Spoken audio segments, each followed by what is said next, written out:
Ceia. Quero ler com você. Desse livro nós vamos para o livro de Filipenses. Depois. Tu, pois, 2 Timóteo capítulo 2, diz assim: Tu, pois, meu filho, fortifica-te na graça que há em Cristo Jesus. E o que de mim, entre muitas testemunhas ouviste, confia-o a homens fiéis, que sejam idôneos para também ensinar aos outros. Sofre, pois, comigo as aflições, como um bom soldado de Jesus Cristo. Ninguém que milita se embaraça com o negócio dessa vida, a fim de agradar aquele que o alistou para a guerra. E se alguém também milita, não é coroado, senão militar legitimamente. O lavrador que trabalha deve ser o primeiro a gozar dos frutos. Considera o que eu digo. Fala comigo, considera o que eu digo. Porque o Senhor te dará entendimento em tudo. Abre lá agora no livro de Filipenses capítulo 4. Eu vou começar a ministrar em cima desse livro, mas eu vou passar por Timóteo também. Filipenses capítulo 4.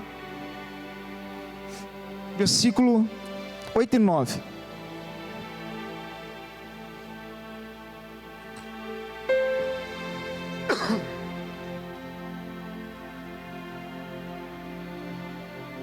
Diz assim, abriram?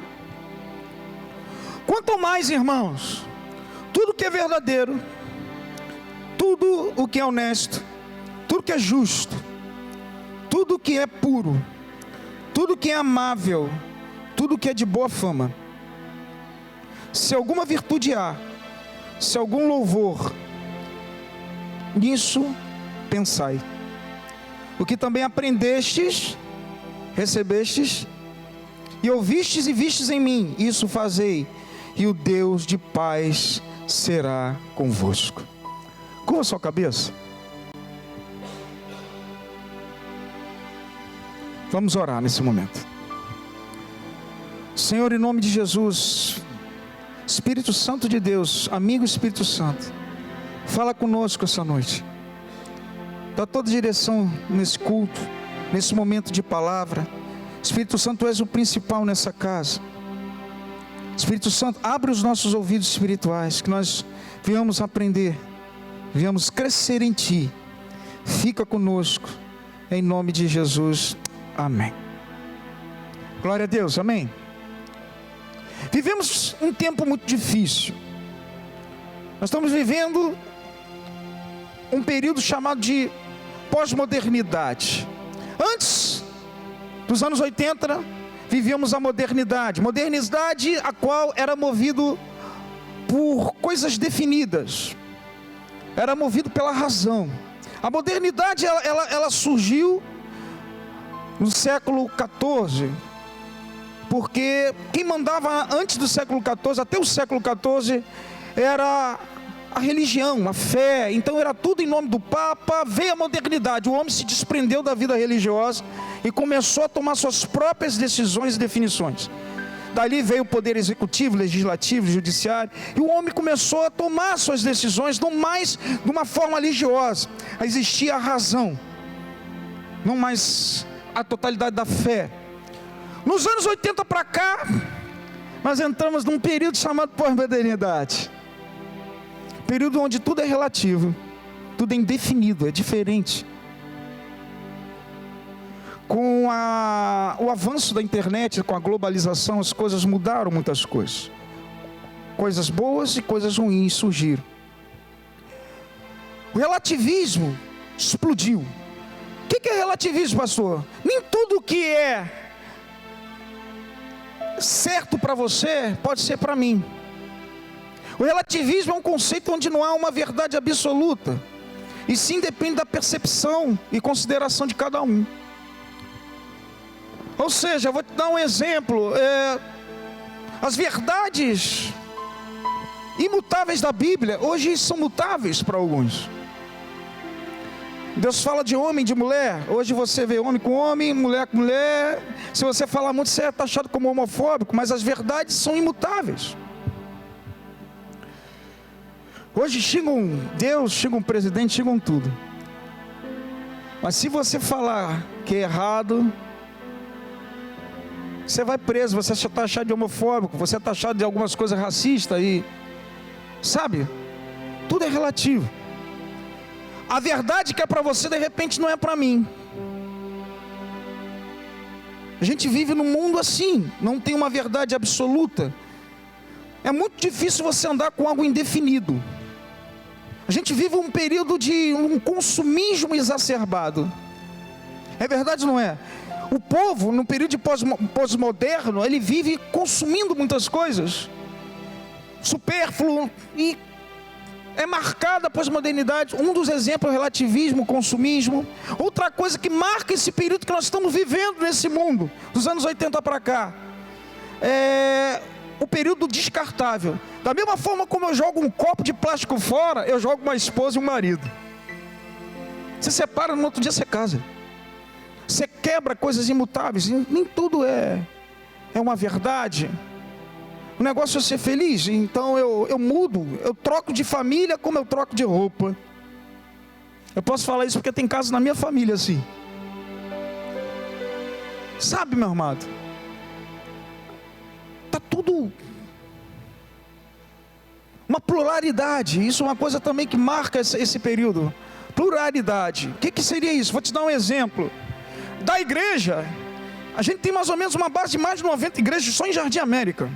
Amado, você vai numa igreja, você vai no outro, a base é a mesma, o Cristo Jesus.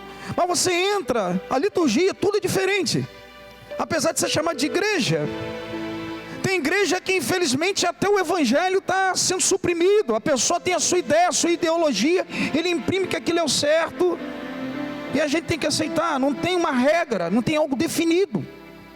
Como um dia a igreja também já foi. Tem gente que está atacando o relativo muito dentro da igreja. Tem coisas que a própria Bíblia não condena, mas a gente tacou as coisas para dentro da igreja. O mundo entrou porque a gente tem um objetivo, vamos trabalhar assim.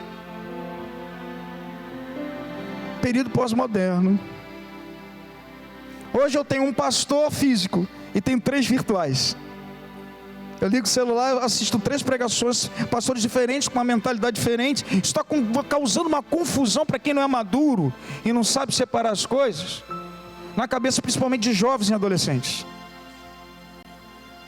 Por quê? O avanço da tecnologia. Foi bom por muita coisa? Foi. Hoje eu pego meu zap, eu boto uma carinha de choro, mas eu estou rindo do outro lado. A gente está vivendo um período de uma artificialidade muito grande. E a parte natural das coisas estão se perdendo. Vocês se lembram do tempo que a gente ligava de orelhão, colocava a ficha ou cartão? Quem se lembra disso aí? Levanta o braço. Todo mundo velho, né? Se deletaram, né? Se declararam agora. A gente gritou jovem aí, ó. Período cartão da ficha. Você ia na casa das pessoas, você tinha um contato, era natural. Hoje você bota kkkk rindo, você está do outro lado brigando, está dormindo. Você hoje vive uma situação no período pós-moderno, uma coisa chamada filtro.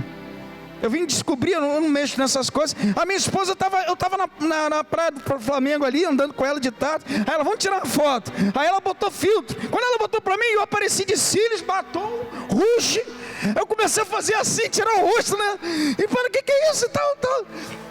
Olha, meu amado, presta atenção. Eu mesmo não me aguentei. Eu sou homem mesmo, irmão, sou muito feio.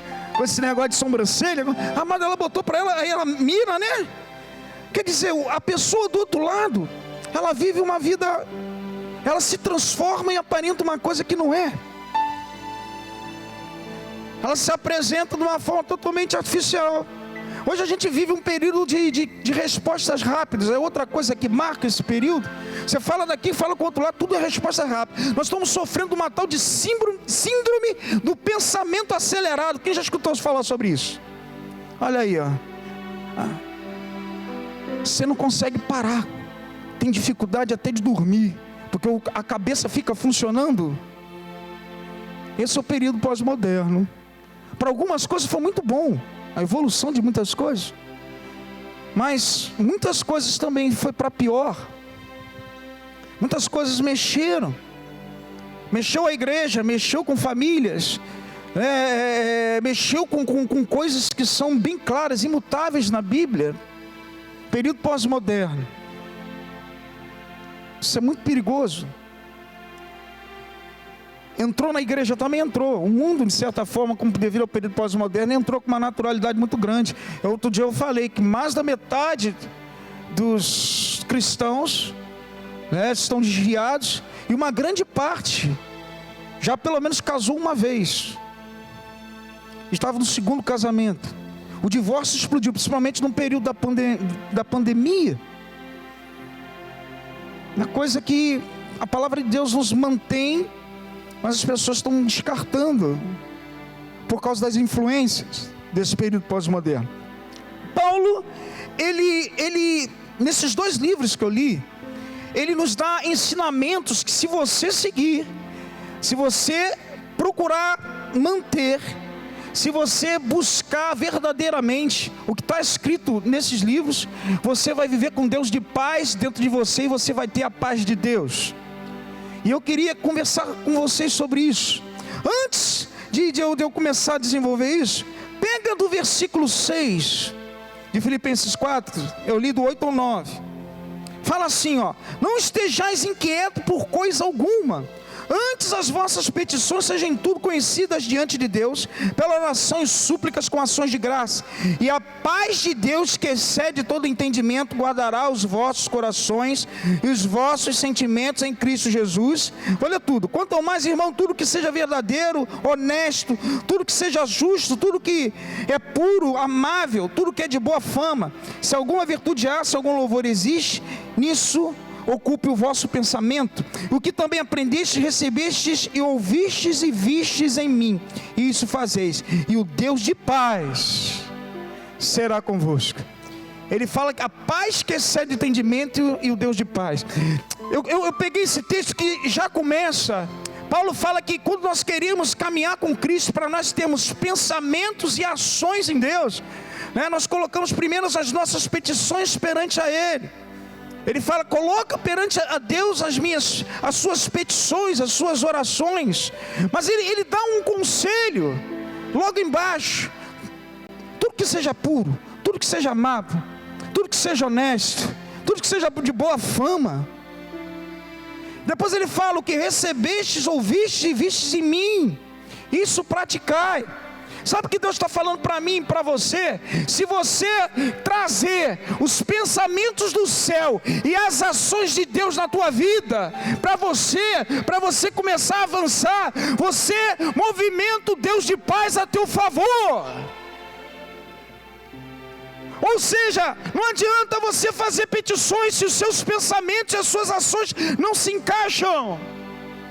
Paulo, ele fala bem claro aqui, ele começa falando tudo que é puro, honesto, ele está falando de coisas abstratas, ou seja, um estado, uma qualidade, um modo de ser. Depois ele fala, tudo que seja ouviste, recebeste, isso praticai. Para quê? Para que haja coisas concretas, sólidas, existentes. Não tem como você avançar perante a Deus com as suas petições só com coisas abstratas. Cristão anda com Deus com coisas concretas, coisas existentes, pensamentos que vão gerar ações.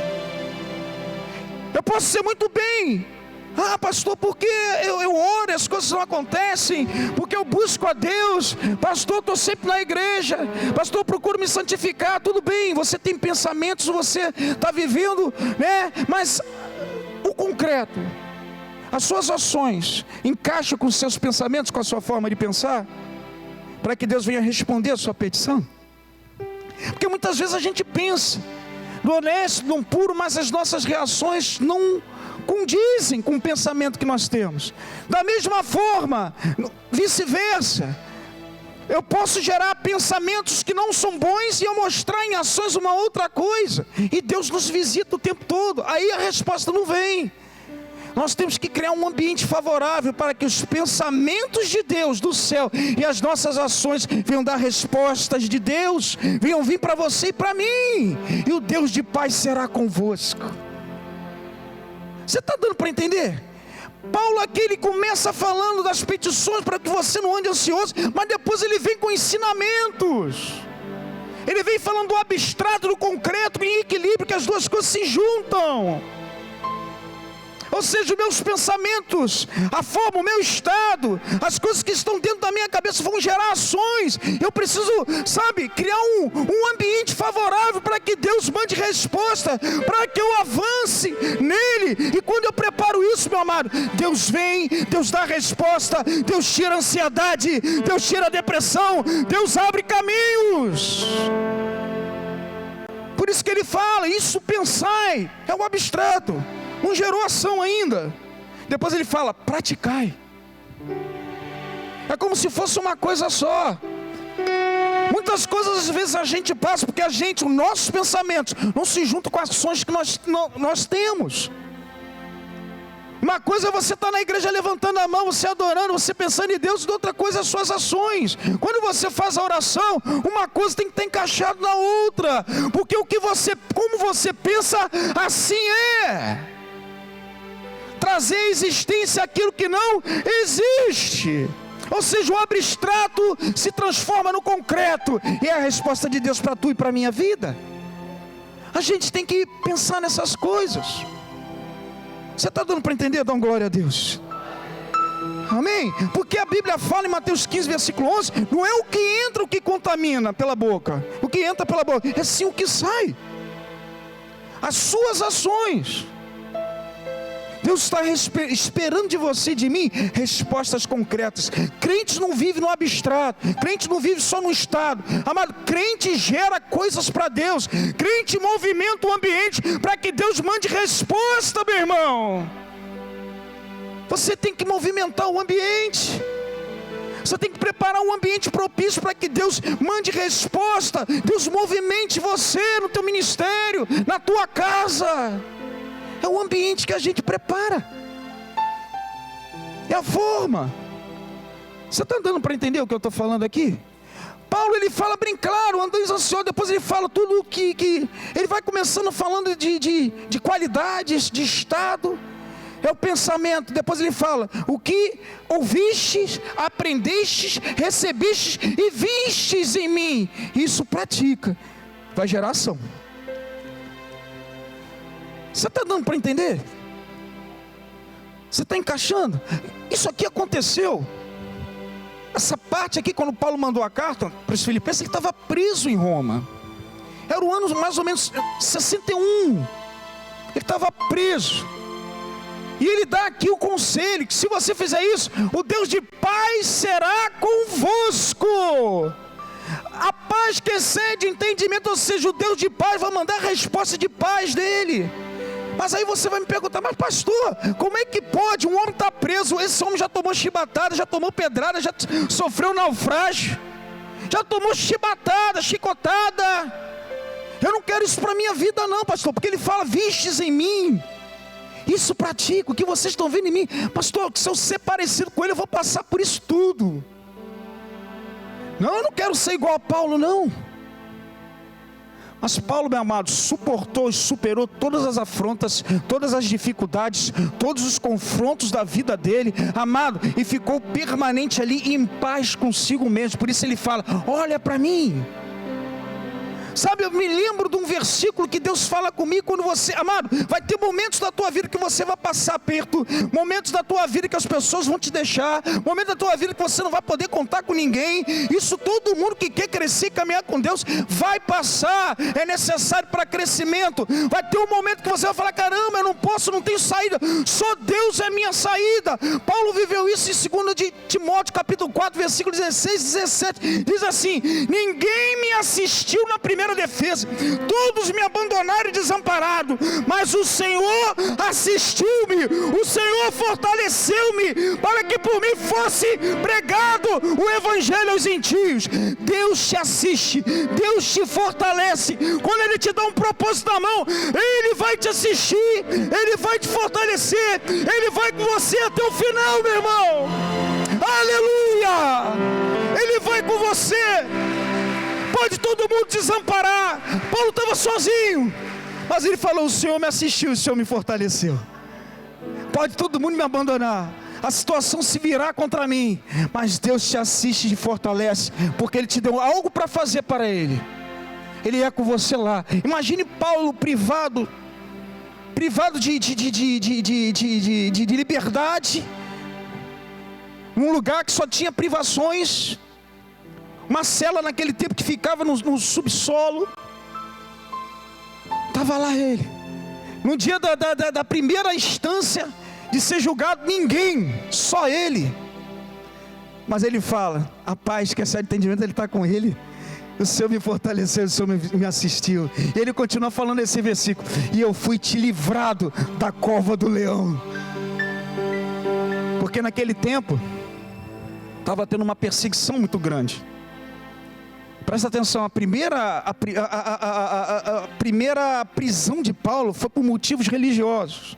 Paulo ele foi preso por motivos religiosos, teve a perseguição religiosa, né? O povo judeu se levantou. Mas a segunda prisão, agora eu estou falando lá de Timóteo, foi no ano 67.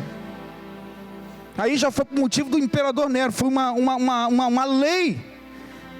Nero assumiu, né, em 54 depois de Cristo. No ano 64 ele tacou fogo em Roma e botou a culpa nos cristãos. Paulo estava vivendo a prisão quando ele manda essa carta de Timóteo no ano 67. Ele ia morrer, ia ser decapitado. Mas aí ele, por mais que tivesse tudo isso, ele estava tranquilo dentro da cela.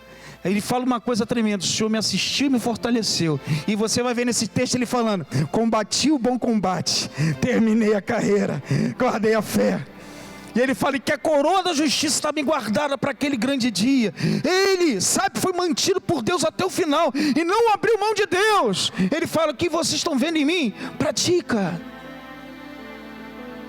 A gente não sabe como é que vai ficar daqui em diante. A gente só sabe que as coisas estão mudando. Nós estamos vivendo um mundo pós-moderno, um mundo, sabe, de ataques tremendos, um mundo de uma pressão tremenda, tudo aumentando, um mundo escasso, um mundo de pandemia, um mundo, sabe, meu amado, se você não se fortalecer e acreditar que Deus te assiste, como é que vai ser? Você está dando para entender o que eu estou falando? Essa noite?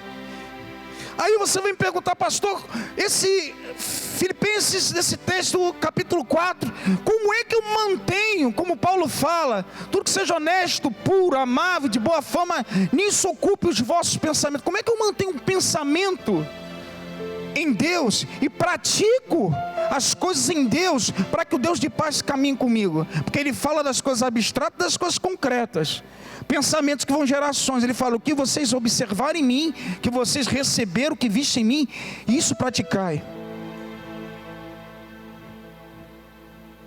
Como é que eu mantenho meu pensamento em Deus? Como é que eu mantenho as minhas ações em Deus? Amado, a receita do bolo, eu estava pesquisando, está tudo lá no livro de Timóteo que eu li para você. Paulo, ele, sabe, deu a receita do bolo e estava passando bastão para Timóteo. Paulo sabia o seu destino. Sabe o que ele faz? Chama Timóteo, manda uma carta. Ali está tudo descrito, como você manter os pensamentos e suas ações em Deus. E isso aí eu quero apresentar a vocês. Volta lá em 2 de Timóteo, capítulo 2. Paulo, a mesma coisa, ele fala em Filipenses: Deus de paz está convosco. E nesse texto que nós lemos, ele fala, né, ele termina falando: considera o que eu digo, porque o Senhor te dará entendimento. Ele fala em Deus. Nas mesmas duas situações ele estava preso, só que no livro de Filipenses ele fala uma coisa ampla: tudo que é honesto, tudo que é puro, o que vocês estão vendo em mim, isso aí é a concepção de cada um. Eu olhando para ele, o que você aprendeu dele, você vai absorvendo. Mas para Timóteo, ele dá a receita do bolo, tudo mastigada para ele. Em Filipenses ele coloca uma coisa ampla, aí vai da visão de cada um. Agora em Timóteo, ele diz, ele passando bastão: Timóteo, considera tudo que eu digo. Se você seguir isso que eu estou te falando, aleluia, você vai chegar lá. Primeira coisa que você tem que aprender para você ter pensamentos em Deus, avançar em Deus, e as suas ações, as suas práticas serem agradáveis a Deus e movimentar o Deus de paz a seu favor. Primeiro, está logo no versículo: tu, pois, meu filho, fortifica-te na graça que é em Cristo Jesus. Primeira coisa que você tem que entender: saiba a força que não vem somente do seu braço, mas na graça que há em Cristo Jesus. Primeira coisa, você tem que viver a graça. Timóteo, por mais confrontos que você tiver, por mais pressões, viva a graça perfeita de Deus. Entenda o que você era, o que você é e o autor que transformou você. Por mais que você caminhe, por mais que eu caminhe como crente, amado, o que nós estamos vivendo hoje na pós-modernidade são pessoas que não levam a sério a graça. A gente fala: Deus morreu por mim, Deus amou o mundo. Amado, se você entender a profundidade da graça, se você entender o que Deus fez quando deu seu filho, seus pensamentos vão mudar, as suas ações mudam. Você está entendendo? Graça é uma benevolência que nós não merecemos. Graça, como muitos falam, favor imerecido de Deus. Graça é um dom sobrenatural vindo de Deus para as pessoas que vão herdar a salvação. A misericórdia do Senhor é a causa de não sermos consumidos. A sua misericórdia não tem fim. Amado, leva a graça de uma forma correta na sua vida. Respeite ela. Entenda o que Deus fez por você. Primeiro conselho que Ele dá para Timóteo: não adianta você aceitar Jesus, caminhar dentro da igreja e achar que tudo vem de você, que você não depende de Deus. Amado, presta atenção: Deus é o Criador, Deus é o justificador, Deus construiu todas as coisas, Ele é Salvador. Nós temos que colocar Deus do tamanho que Ele é e na posição que Ele merece estar, e nós estamos na posição que nós merecemos estar. Deus é tudo. Deus é tudo na tua vida e na minha vida. Sem Ele não somos nada. Coloca Ele na posição que Ele merece estar. Hoje eu estou vendo gente que chega na igreja: eu determino, eu quero. E a gente está vivendo um evangelho, desculpa falar, meu irmão, um evangelho consumista demais. O evangelho do consumo é o evangelho do alcance. A gente tem que viver a graça de Deus. Deus olhou para você, foi com você, te separou, escolheu você no meio dessa multidão que está aí fora. Uma multidão que está perdida. Uma multidão que muitos familiares teus, você fala de Jesus a eles: Deus tem os teus, sabe? Deus já tem os teus. Deus já separou aqueles que vão herdar a eternidade. Glorifica o Senhor. Leva a sério isso. Não abre mão. Entenda, meu amado, numa multidão de bilhões de pessoas, Ele escolheu você para herdar a vida eterna com Ele. E tem gente que não leva isso a sério, sai da igreja, abandona a fé, fica no mundo, só procura Deus para pedir. Amado, leva a sério a graça. Primeira coisa que Paulo ensina a Timóteo: leva a sério a graça, nada vem pela sua mão. Segundo, e o que de mim, entre muitas testemunhas ouviste, confio a homens fiéis que sejam idôneos para também ensinarem aos outros. Segunda coisa que eu aprendo que Paulo ensinou a Timóteo, sabe, passando bastão para ele, deu a receita do bolo todo para ele manter pensamentos e ações. Deus colocou no meu coração: passa o evangelho à frente, faça discípulos. Passa o evangelho. Aquele que recebeu a graça de Deus, que entende o que Deus fez na cruz, automaticamente vai gerar, sabe, meu amado, vontade de alguma forma você expressar Cristo para as pessoas. Está dando para entender? Paulo ele fala: o que aprendeste, recebeste, ouviste, vistes em mim, isso pratica. Falou lá em Filipenses. E aqui ele fala: Paulo, Timóteo, ensina outros, passa isso. A fé sem obras é morta em si mesma. A pessoa que recebeu da graça, que aceitou Jesus e que está cheia do Espírito Santo, automaticamente ela vai fazer alguma coisa ou na igreja, ou vai ajudar, ou vai falar, ou vai... Sabe, isso é automático. Você fica preocupado em passar o evangelho para alguma pessoa, para a gente. Não morre em você, você passa para as pessoas. No mínimo você tem uma postura que as pessoas vão ver Jesus em você. Não morre. Hoje nós estamos infelizmente vivendo um evangelho que é só para mim e não é passado para os outros. A Bíblia fala que é melhor dar do que receber. É um ensino básico. Por isso que, meu amado, nós que aceitamos a Jesus, Paulo ele fala para Timóteo: primeira coisa, entenda o que é graça na sua vida, o que Deus fez na sua vida. Segundo, passe isso para algumas pessoas, passe isso, ensina, passa. Isso mantém você de pé, isso faz você esquecer os problemas. Se você não passar essas coisas para os outros, você ficar só um ouvinte e um telespectador, você acaba desanimando e morrendo dentro da igreja. Isso é uma verdade. Aí você vai falar: por quê? Porque você não foi construído para manter o que está dentro de você, que Deus te deu, com você somente. Não foi feito para isso. Deus, quando constrói, quando Ele separa, é porque Ele quer coisas maiores na vida da pessoa. Não morre só em você. Você vai ajudar de alguma forma, ou atitude, ou na igreja, que o evangelho vai ser pregado. Você vai ajudar a avançar. Está dando para entender? Você está dando mesmo? A gente tem que entender isso. Quando você entende a graça, você tem que entender que outras pessoas precisam receber isso. Ou você vai ajudar a igreja num trabalho na quadra, vai ajudar na cantina. De alguma forma você vai ter que expandir.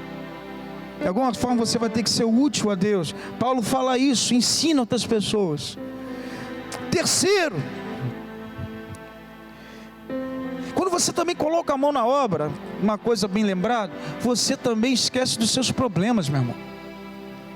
Quando você só procura a Deus só para receber, mas quando você ajuda um terceiro, quando você ajuda as outras pessoas, quando você fala a verdade, você se sente útil, alegre, a alegria do Senhor entra dentro de você. Você sabe, desprende, sabe que Deus está no controle de todas as coisas. É verdade ou não é? Isso acontece. Terceiro, saiba suportar a cruz. Olha o que ele fala no versículo 3: sofre pois comigo as aflições como bom soldado de Cristo. Saiba suportar a cruz. A Bíblia fala, o Senhor Jesus falando: aquele que vir após mim, negue-se a si mesmo, toma a sua cruz, vem e me segue. Hoje a gente está vendo pessoas, igreja, que não quer levar a cruz. A gente só quer as benesses dela. Entenda uma coisa, Paulo ele vai falando: você se quer crescer, se você quer chegar até aquele lugar, se você quer ter pensamentos e ações em mim para que eu manifeste a minha glória, você tem que entender que você vai ter que, em certos momentos da sua vida, você vai carregar a cruz. Não tem como, existe uma cruz com um peso e tamanho para cada pessoa. É uma verdade, meu irmão. Você chama as pessoas para trabalhar, você chama as pessoas para caminhar com Cristo. A gente só quer o que a gente pode ter com o que Cristo fez na cruz. Mas o levar a cruz é aquilo que Paulo estava falando lá dos pensamentos. Tudo que seja puro, tudo que seja honesto, tudo que seja... Amado, isso já é uma cruz. Você está se separando do mundo das coisas. Você tem que se abster das coisas. Ninguém, não vou falar ninguém, aqui é o povo de Jardim América, separado por Deus, remido pelo sangue do Cordeiro. Mas tem gente que não quer levar a cruz da forma como tem que se levar. Tem gente que abandona o caminho. Sabe que o momento da vida não é só de coisas boas. Você vai ter que suportar as aflições de Cristo com você. E não é fácil. Mas no final disso tudo, você tem eternidade, você tem a paz do Senhor, você tem, sabe, amado, o fortalecimento de Deus, você vai ver os milagres de Deus na tua vida, você vai ver Deus dando respostas para você, você vai ver a mão de Deus sobre você, você vai, sabe, meu amado, é isso, suporta mais um pouco. Leva a sério o que eu estou falando. Paulo, ele fala isso para Timóteo. Considera o que eu digo. Sabe o que ele está falando? Leva a sério, é isso que eu estou falando para você, Timóteo. E Deus vai te dar entendimento do que eu estou te falando.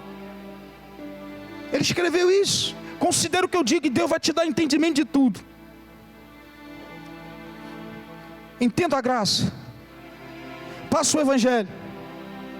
Saiba suportar a cruz. E por último, guerreie como um soldado, treine como um atleta e trabalhe como um lavrador. Eu vou ler o texto. Fala assim: sofre, pois, comigo as aflições como um bom soldado de Jesus Cristo. Ninguém que milita se embaraça com o negócio dessa vida, a fim de agradar aquele que o alistou para a guerra. Primeira coisa, Paulo fala, você tem que ser um soldado, Timóteo. Quando você vai enfrentar pecado, você vai enfrentar levantes, você vai ter que ir contra o mundo, você vai ter que, sabe, se abster de certas coisas. Muitas pessoas vão se levantar contra você, o pecado vai te assediar, mas guerreia, seja um soldado, bate de frente, porque você tem a couraça da justiça, o capacete da salvação, a espada do Espírito, aleluia, nós temos isso, nós somos o bom soldado, o escudo da fé está com você. Guerreie como soldado, não milita das coisas dessa vida, não se envolva, Timóteo, você vai ter que guerrear para você ficar de pé. Você está entendendo o que eu estou falando? Treine como um atleta. Versículo 5. E se alguém também milita, outras versões falam compete, outras versões falam trabalhe como um atleta, aí depende da versão. Não é coroado se não militar legitimamente. Esse versículo aí está se reportando o que Paulo também escreveu lá em 1 Coríntios capítulo 9, que ele fala que todos correm dentro de um estádio, mas só um leva o prêmio, só um é coroado. Paulo está falando de atleta. O que o atleta precisa? De treinar, de se exercitar, precisa orar, precisa ler, precisa buscar, precisa, sabe, meu amado, treinar, buscar Deus, buscar a face de Deus, jejuar, se separar. É isso que Deus está falando para Timóteo. Treine, se exercita, lê as Escrituras. Olha que tremendo que fala lá em 1 de Coríntios. Eu vou ler para você e eu vou terminar 1 de Coríntios capítulo 9. Quando eu falo isso aqui, olha o que fala, versículo 24: não sabeis vós que correm no estádio todos, na verdade correm, mas só um leva o prêmio?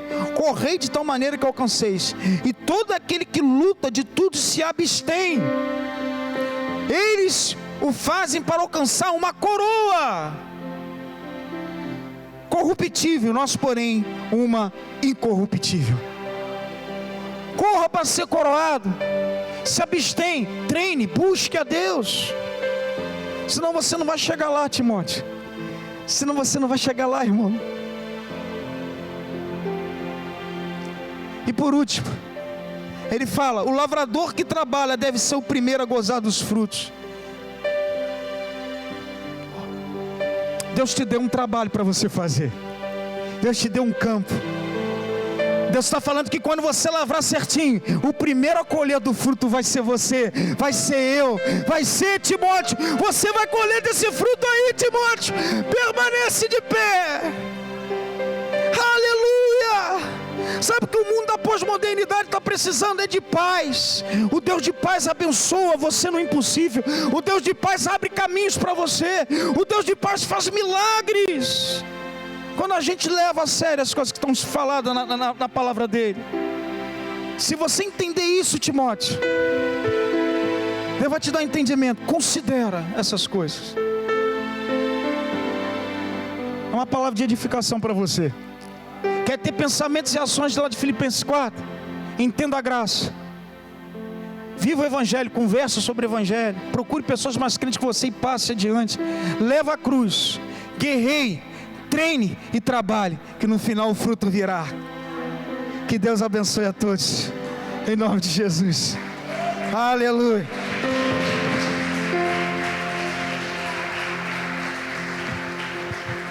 Glória a Deus. Vamos iniciar a nossa ceia.